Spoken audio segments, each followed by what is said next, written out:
सर्वरक्षक परमपिता परमात्मा को प्रणाम करते हुए वृष्टि यज्ञ के विशेष ज्ञाता और उसके साथ साथ वेद ज्ञान का विशेष अनुभव रखने वाले पूज्य आचार्य श्री हमारे बीच में हैं, उनको भी हम प्रणाम करते हैं। इसी प्रकार वाणी के धनी और विशेष परमात्मा ने जिनको स्वर प्रदान किया है, और जैसे उन्होंने अभी हम सब लोगों के बीच में बताया कि एक विधर्मी ईसाई परिवार में जन्म और युवावस्था तक उसमें रहने के बाद और इस परंपरा में आकर के इतने उच्च लेवल तक पहुंचना, और उसमें भी अभी आपने केवल हमने देव यज्ञ और इससे संबंधित चीजें आचार्य जी से सीखी हैं। जब आप ब्रह्म यज्ञ, ध्यान, संध्या, उपासना सीखेंगे तो एक बहुत उच्च लेवल की जो अनुभूतात्मक ज्ञान होता है वहां तक उन्होंने यात्रा पूर्ण की है। ऐसे अनुभूतात्मक ऋषि हमारे बीच में हैं, उनको भी हम प्रणाम करते हैं। और आप सभी योगी, साधक, महानुभाव, आपने इस शिविर में अनेकों विषयों के ऊपर जानकारी प्राप्त की, और उसमें भी विशेष करके जो यज्ञ, हवन, अग्निहोत्र करते हैं तो उसके विषय में अनेक जानकारी प्राप्त की। आपने आयुर्वेद में सुना, देखा, जाना होगा, 3 दोषों की बात आती है, वात, पित्त और कफ। ये तीनों संतुलित रहता है तो हमारा स्वास्थ्य अच्छा रहता है, तीनों असंतुलित होते हैं तो हमारा स्वास्थ्य बिगड़ता है। उसके संतुलन के लिए हमें वात, पित्त, कफ को ध्यान में रख करके आहार लेना होता है।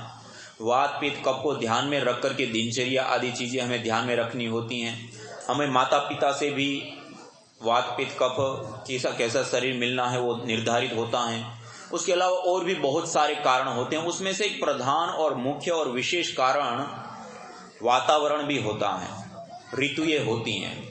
सामान्य रूप से अभी शीत ऋतु चल रही है, शीत ऋतु में स्वाभाविक रूप से वातावरण के अंदर कफ दोष का प्राधान्यता होती है, और हमारा सबसे ज्यादा आहार वायु होता है। 24 घंटे हम वायु के संपर्क में रहते हैं, तो वो कफ प्रधान वायु को हम निरंतर ले रहे हैं तो हमारे शरीर के अंदर भी कफ दोष की वृद्धि हो जाती है। इसलिए इस समय में सर्दी, जुकाम, खांसी से लेकर के जो कफ जन्य विकृतियां होती हैं, जिनको अस्थमा, दमा आदि होता है, तो उसको ज्यादा प्रॉब्लम होती है इस ऋतु के अंदर। इसी प्रकार आप ग्रीष्म ऋतु में जाएंगे तो उस समय वातावरण के अंदर ही ऊष्मा ज्यादा होती है, पित्त बढ़ा हुआ होता है। उसी वातावरण में हम 24 घंटा श्वास लेते हैं, लगातार उसका प्रयोग करते हैं, तो हमारे शरीर के अंदर भी पित्त दोष बढ़ता है। इसलिए ग्रीष्म ऋतु में आपने देखा होगा फोड़े, फुंसी, पित्त, एसिडिटी से लेकर के अलग अलग प्रकार के रोग विशेष रूप से हमें देखने को मिलते हैं।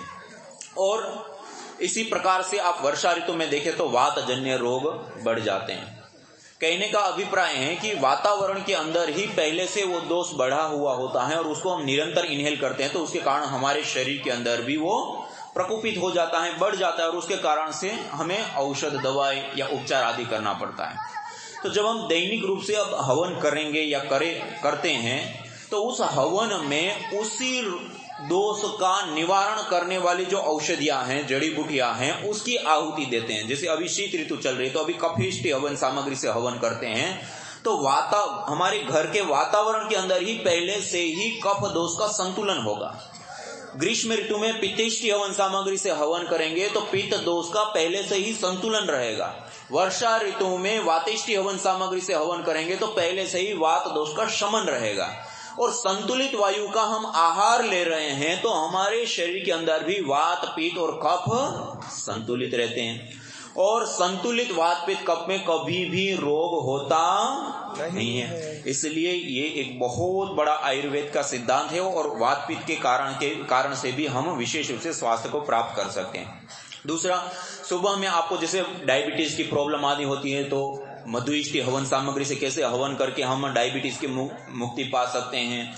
इसी प्रकार कैंसर आदि रोग हो गया है, कहीं गांठ है, ट्यूमर है, तो उसके लिए कर्कटेष्टि, कर्क्यूमिन गोल्ड, सिस्टोग्रिड डायमंड, सिस्टोग्रिड आदि कुछ औषधियां होती हैं, उसका प्रयोग करके हम विशेष रूप से कैंसर से निजात या मुक्ति पा सकते हैं। उसके विषय में भी आपको बताया था। इसी प्रकार निसंतानता, बंध्यत्व, धातुओं का पोषण नहीं है और इस प्रकार की बीमारियां है तो संततेष्टि हवन सामग्री के विषय में आपको विशेष रूप से बताया था। इसी प्रकार से कफजन्य रोग हैं या कम्युनिकेबल डिजीज हैं तो उसके लिए आपको कफेष्टि हवन सामग्री का प्रयोग विशेष रूप से करने के लिए बताया था। और ये जो मैं आपको नाम ले रहा हूं, कफेष्टि, वातेष्टि, अलग अलग जड़ी बूटियों के, ये एक विशेष जड़ी बूटियों का सम्मिश्रण हवन सामग्री है और ये छोटे छोटे डिब्बों के अंदर 400 ग्राम के डिब्बों के अंदर आती हैं और ये वैलिडेट मेडिसिन के तौर पे प्रयोग की जाने वाली हवन सामग्रियां हैं कि हमें अब जो रोग हैं उसी रोग विशेष की उस सामग्री को लिया और उसी से हमें कैसी रोग की अवस्था है उस रोग की अवस्था के अनुसार 11, 21, 51 या 108 आहुतियां पहले देव यज्ञ कर लिया, देव यज्ञ के बाद गायत्री मंत्र, महामृत्युंजय मंत्र, विश्वानी देव आदि मंत्रों का प्रयोग करके 11, 21, 51 या 108 विशेष आहुतियां प्रदान करते हैं। उसकी आहुतियां हो जाएं उसके और उस आहुतियों में वही सामग्री प्रयोग करनी होती है। कई लोग क्या करते हैं कि उस सामग्री को थोड़ा सा लेंगे और नॉर्मल सामग्री, नॉर्मल नहीं लेनी है, जो हम ट्रीटमेंट कर रहे हैं तो उसके लिए जो निर्धारित सामग्री है वही पूरी पूर्ण सामग्री का हमें हवन करना होता है। जब अग्नि शांत हो जाती है हवन के बाद तो अंगारे बच जाते हैं, उन अंगारों को कहते हैं ब्रह्माग्नि। क्या कहते हैं? आचार्य जी ने अपनी पुस्तक में अग्नि के प्रकार और बहुत विस्तार से, बहुत जो अभी आचार्य जी ने बताया ना वो पुस्तक में बहुत विस्तार से अग्नि के विषय में बताया।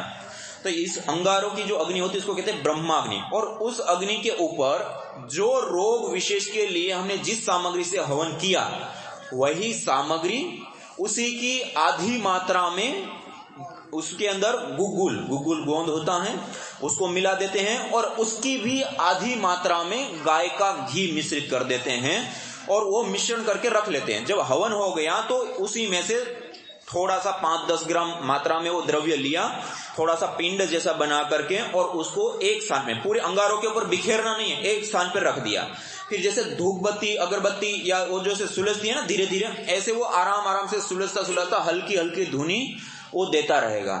और उस धुनी वाले वातावरण में रहिए, उसमें प्राणायाम कीजिए, योगाभ्यास कीजिए, ध्यान कीजिए, भजन कीजिए और उस वातावरण में रहने मात्र से, और उसमें यदि योगाभ्यास प्राणायाम कर लिया तो और विशेष प्रकार का लाभ होता है।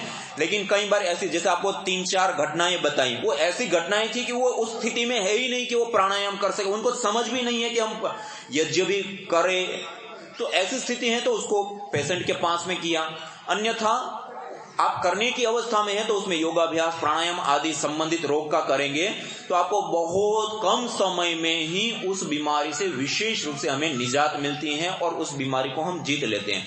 तो ये एक यज्ञ के चिकित्सा की एक विधि है। पहले हवन के बाद उसका धूपन, जिस रोग के लिए हवन कर रहे हैं उसी रोग विशेष को ठीक करने के लिए जिस कंपोनेंट्स की आवश्यकता है वो जिसमें है उसी द्रव्यों से हवन करना है। उसकी मात्रा क्या रखेंगे तो रोग की अवस्था के, जैसे रोग की अवस्था के अनुसार हम डोज डिपेंडेंट दवाई लेते हैं ना, ऐसे इसका डोज 11, 21, 51 या 108 आहुति देकर के हवन करते हैं और बाद में धूपन करते हैं। दूसरा, एक हवन सामग्री होती है चर्मेष्टि हवन सामग्री। कौन सी? चर्मेष्टि। जो दाद, खाज, खुजली, स्किन एलर्जी आदि हो जाते हैं ना, तो ऐसे रोगों में विशेष करके चर्मेष्टि हवन सामग्री का प्रयोग करते हैं। और उसके साथ साथ कोई अंग जो बहुत ज्यादा प्रभावित हो, जैसे फंगल इन्फेक्शन हो जाता है थाइस में और ऐसी प्रकार। मैं आपको एक घटना बताता हूं आचार्य जी। कुछ समय पहले एक बहन आई हमारे पास वहां योग ग्राम में और उनको थाइस में इतना भयंकर रूप से फंगल इन्फेक्शन फैला हुआ था और उसको ठीक करने के लिए अलग अलग एलोपैथी के उपचार आदि लिए, कहीं फर्क नहीं हो रहा। फिर स्टेरॉइड के हेवी इंजेक्शन लिए, उसके कारण से उनका मोटापा बढ़ गया, पीरियड्स आदि असंतुलित हो गए और भी कई सारी प्रॉब्लम, स्ट्रेस, तनाव, डिप्रेशन में आ गई और 2 बार उन्होंने मरने के लिए प्रयास कर लिया। केवल इतनी सी छोटी बीमारी है, क्योंकि वो कंडीशन ही ऐसी क्रिएट हो गई। और अंतिम स्थिति में वो कैसे कैसे होकर के उनकी माताजी की प्रेरणा से वो वहां आ गई और वहां आई, उनको यज्ञ कराया। यज्ञ के बाद हम होम धूम चिकित्सा कराते। उसमें जो अंगारे होते हैं उसको कोई एक मिट्टी की धूपदानी में लिए और उसके अंदर यही चर्मेष्टि हवन सामग्री को घी और कपूर के साथ अंगारों के ऊपर डालते हैं। जो गाढ़ा धुआं उठता है उसको स्टीम बॉक्स में बिठा करके और पूरे शरीर में लगने देते। जिस प्रभावित अंग में वो होता है वहां पर जब वो गाढ़ा धूपन लगता है तो वो पूरा का पूरा एकदम से ट्रीट होने लगता है। और जो ये यज्ञ की भस्म है उसको थोड़ा खरल कर देते, पीस देते, बारीक कर देते हैं और उसके अंदर एलोवेरा जेल मिला करके और उसको बाद में लगा देते, रात को लगा देते, सुबह तक रहने देते।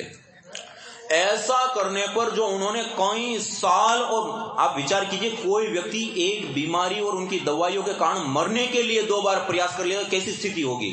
मानो मात्र 8 दिन में ठीक हो गई। कितने? 8 दिन में। तो ये चर्मेष्टि हवन सामग्री का हम इस प्रकार से प्रयोग करते हैं। तो ये दाद, खाद, खुजली, स्किन एलर्जी या कोड़ आदि जो कहते हैं ना, सफेद दाग आदि हो जाते हैं, तो इस प्रकार के जो रोग होते हैं तो उसमें विशेष रूप से हम चर्मेष्टि हवन सामग्री का प्रयोग करते हैं। इसी प्रकार से एक सामग्री विशेष जिसको कहते हैं प्राणेष्टि हवन सामग्री। कौन सी हवन सामग्री? प्राणेष्टि।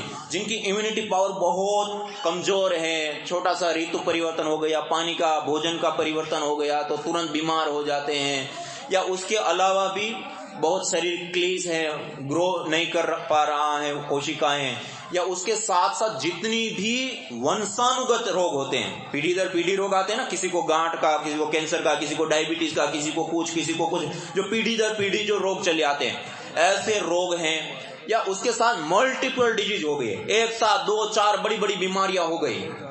इस प्रकार के सारे रोगों में विशेष रूप से काम करती है प्राणेष्टि हवन सामग्री। और इस प्राणेष्टि हवन सामग्री से हवन करने पर सामान्य रोगों से लेकर के जो बड़े एमडी, आपने सुना, न्यूरॉन से संबंधित बीमारी होती है, जो हमारे न्यूरॉन्स डैमेज हो जाते हैं तो संबंधित वो पार्ट हमारा शरीर का काम करना बंद कर देता है। इसको विश्व स्वास्थ्य संगठन एलोपैथी कहता है लाइलाज बीमारी। एक बार हो गई तो अब उसका कोई उपाय नहीं है, उपचार नहीं है। MND है, MD है, SLE, MS, ये कुछ ऐसी बीमारी है, रेयर लोगों को होती हैं, लेकिन ये बीमारी एक बार हो गई तो जीवन लेकर के जाती हैं। और ऐसा मुद्रा कच्छ में एक आनंद नाम का भाई है, बेटा, उनको 14 साल की उम्र में बीमारी डिटेक्ट हुई थी। डॉक्टर लोगों ने कहा मतलब उपचार जो किया जा सकता है वो किया, लेकिन उसका सटीक कोई उपचार है नहीं। जैसे कोरोना में देते थे ना, कोई भी दवाई दे देते थे, तो ऐसे उनका उपचार चला, कुछ असर नहीं हुआ, बेड के ऊपर आ गया। बेड के ऊपर आकर के उनका 2 या 2.5 साल तक वो बेड के ऊपर रहा। और उस समय माता पिता ने भी सारी आशा छोड़ दी, दवाइयां बंद, सारी ऐसी अवस्था में थे। तो उस समय हमने यज्ञ चिकित्सा सेंटर भुज में ओपन किया, तो न्यूज़पेपर आदि सब के ऊपर वो गए, तो उनको पता चला, उन्होंने खबर ली, उनको बताया कि भाई ऐसे ऐसे हवन करो और ऐसे प्रयोग करो। उन्होंने हवन सीखा, किया, और वहां पर अपामार्ग खूब पाया जाता है, जो चिड़चिड़ा होता है, वो भी उनको प्रयोग करने के लिए कहा। उन्होंने खेतों से उखाड़ करके लाया, उसका भी उन्होंने साथ में प्रयोग किया। महानुभाव जो पिछले 2-2.5 साल से बेड के ऊपर था, विश्व का कोई डॉक्टर उस केस लेने को तैयार नहीं था। और लाइलाज बीमारी जिसको WHO कहता है, वो भाई 3 महीने के बाद क्रिकेट खेलता था, लोग देखने के लिए आते थे कि कैसे खेल रहा है। तो ये ऐसी घटना है। तो ये प्राणेष्टि हवन सामग्री हमारी इम्यूनिटी पावर को स्ट्रॉन्ग करती है, मजबूत करती है। और सामान्य रूप से भी हम घर में हवन करते हैं ना, नॉर्मल हवन सामग्री से, तो उसमें भी थोड़ी बहुत मात्रा में हमें ये प्राणेष्टि, जो आपने सुना होगा ना, अष्टवर्ग की औषधियां, ये अष्टवर्ग की औषधियों का सम्मिश्रण है, तो उसको हम थोड़ी थोड़ी मात्रा में प्रयोग करें तो उसका हम विशेष लाभ उठा सकते हैं। इसी प्रकार से एक हवन सामग्री विशेष है हृदयेष्टि हवन सामग्री, जो हार्ट के लिए, हृदय के लिए प्रयोग होने वाली हवन सामग्री, जिनको हार्ट बीट बढ़ जाती है। यहाँ पर भी एक भाई हमारे पास आए थे जिनकी हार्ट बीट कम हो गई, तो जिनकी हार्ट बीट कम हो जाती है, बढ़ जाती है, बीपी लो हो जाता है, बढ़ जाता है, या उसके अलावा ट्राइग्लिसराइड, कोलेस्ट्रॉल आदि बढ़ जाता है, या और भी अन्य हार्ट की फंक्शनिंग से संबंधित कितने भी, किसी भी प्रकार का कोई रोग है, तो उसमें आप विशेष रूप से हृदयेष्टि हवन सामग्री से हवन करके और उस बीमारी को जीत सकते हैं। मैं आपको हृदयेष्टि हवन सामग्री का एक एग्जाम्पल देता हूं। हमारे आदरणीय भाई सुरेश भाई जी मुंबई में रहते हैं, उनकी माता जी हीरा माता जी, उनको गांव में वो रहती थी कच्छ में, और हार्ट अटैक आया है। एक वहीं पे पास में उनका इलाज चला हॉस्पिटल के अंदर, वो करते हुए दोबारा हार्ट अटैक आ गया, और जब दोबारा हार्ट अटैक आया तो मुंबई के एक बड़े हॉस्पिटल के अंदर उसको एडमिट किया गया। वो ट्रीटमेंट चला, दवाइयां चली, कुछ समय के बाद फिर से हार्ट अटैक आया, और उस समय ऐसी स्थिति आ गई कि वो अब 24 घंटा वेंटिलेटर के ऊपर है, ऑक्सीजन सिलेंडर के साथ है, और 10-15 दिन लगातार चिकित्सा चली, और उस चिकित्सा में हर प्रकार के प्रयास किया गया। उनकी जो हार्ट की फंक्शनिंग थी उसमें किसी भी प्रकार का कोई सुधार नहीं हुआ। लास्ट में डॉक्टर ने कहा कि 5-10 दिन ये जी जाए तो बड़ी बात है, आप इसको घर पे ले जाइए और सेवा कीजिए। ऑक्सीजन सिलेंडर के साथ, एम्बुलेंस के साथ उनके घर पे छोड़ दिया। इस अवस्था में वो हर रोज अपने घर पे हवन करते थे, तो उन्होंने अपनी माताजी के कमरे में ही करना शुरू कर दिया कि माताजी को कुछ अच्छा होगा, कि अंतिम समय में ऐसा होता है ना कि उनका भला हो, अच्छा हो, ऐसे सोच करके उनके कमरे में शुरू किया। अब वो करते करते जो हार्ट से संबंधित आयुर्वेद की औषधियां जैसे हृदयामृत वटी है, अर्जुन क्वाथ है, वो हार्ट के लिए अच्छा होता है, विशेष होता है, वो उन्होंने साथ में आहुति में और अंगारों के ऊपर डाल करके हल्की धुनी करना ऐसे शुरू किया। 2-4 दिन ऐसे किया, फिर उनके मन में आया हम कर तो रहे, माता जी तो जो है वो ऑक्सीजन सिलेंडर के ऊपर है, वो मास्क लगा हुआ है, वो तो इस धुएं को ले नहीं पाती हैं, तो कि हम थोड़ा सा हटाएं और उसको दे, तो जितनी देर सहन कर पाती हैं उतनी देर रखेंगे, बाकी प्रॉब्लम होगी तो वापस लगा देंगे।